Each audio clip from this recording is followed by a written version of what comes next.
wanted to do a quick live. Um, I'm sitting here with an agent, but she wants to wait to be revealed. It's another agent that met me off of my home channel, but I have to say we've been really enjoying ourselves. We spent a couple of days in Alabama, one of the other states where I'm licensed. I wanted to talk about some of the opportunities that are available to anyone who decides to be a broker. So, the number one misconception that people have about being a broker is that if they needed a license in another state, they would have to purchase another course. And that's not true. If you already licensed in your home state, you would just have to fill out a form and make sure that nothing has happened on your record since you became a resident license agent and just pay the fee. So you would fill out a form and pay the fee, and you would wait for that state just to go through your records that your home state have, and then they would send you your license. So it's that simple. Another thing that people don't understand about a broker. What makes a person a life insurance broker is that they're able to offer products from other companies, okay? The difference between an agent and a broker is that the agent only works for that one company versus a broker works with multiple companies. And the reason they get the credentials to work with multiple companies is because the company that they work with, or if they choose to do it themselves, that company or that person is engaged in multiple contracts.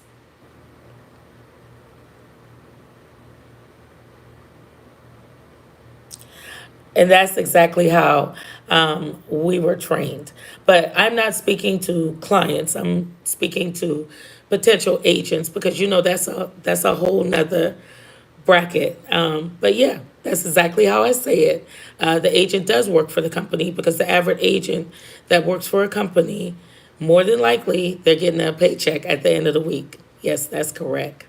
But like a broker, they would have multiple companies that they work with. And they would have, of course, their own contractual agreement. They may be paid more, they may be paid less. But I don't know how you feel about this, Alonzo, but I feel like the biggest miss that people fail to see is that once they get their license, the option to be a broker and an agent is just wide open. I think some people feel in order to be a broker, they have to go through a whole nother type of credentials to be able to qualify to be a broker. And that's not true. And the crazy thing is, when I got with the company, I had no idea that I was going to be a broker. That's how bad I wanted to sell insurance. I wasn't focused on, and that sound bad, but I just wasn't focused yet on the dynamics of what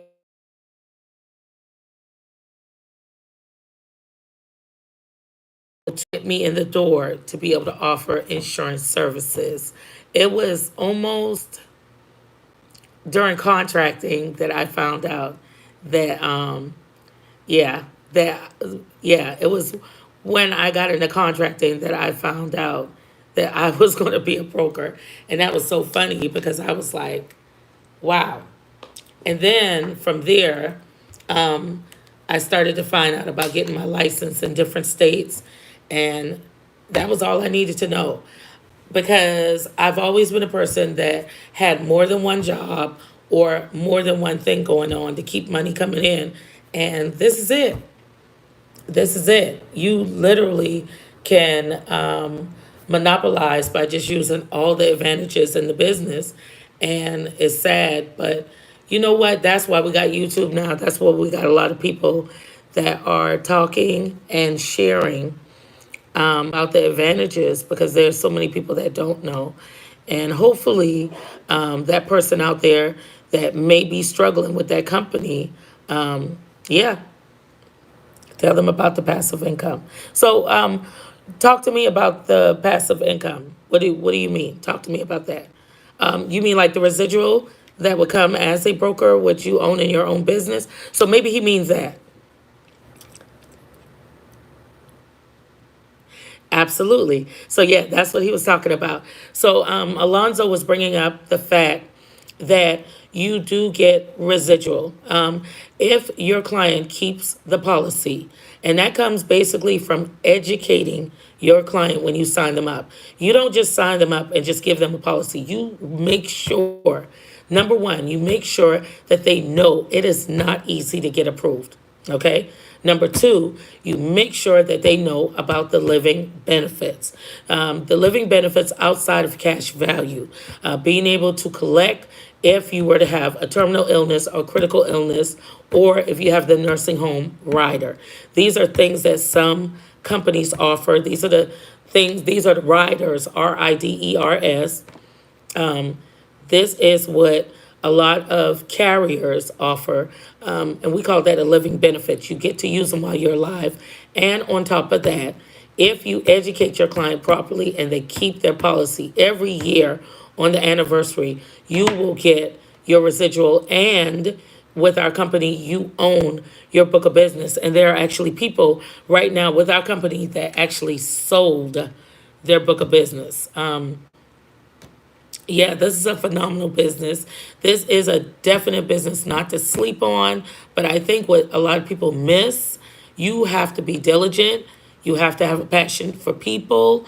You have to still work when you have days that are not where you're not making any sales. And I really believe the days you're not making sales, those are the days that you're supposed to examine yourself. You're supposed to talk to your coach.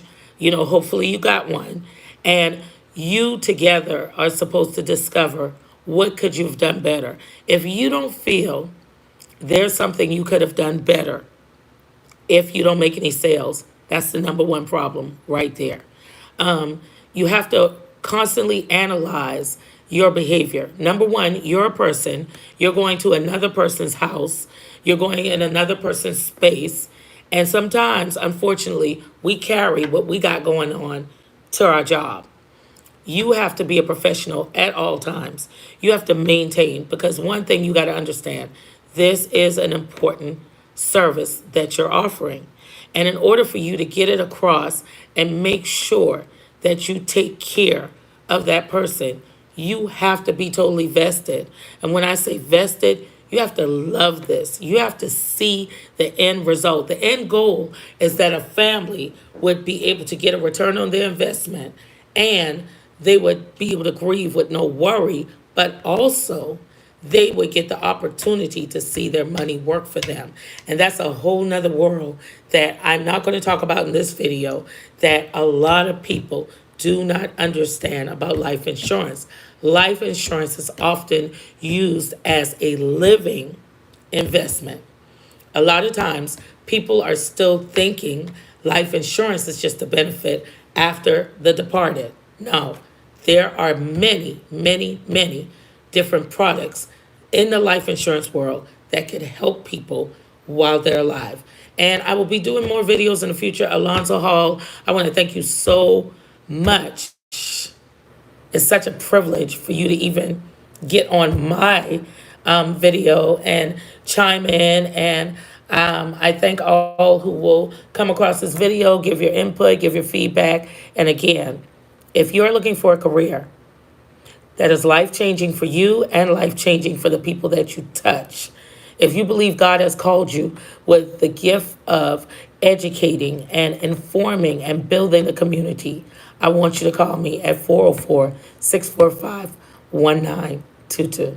Be blessed.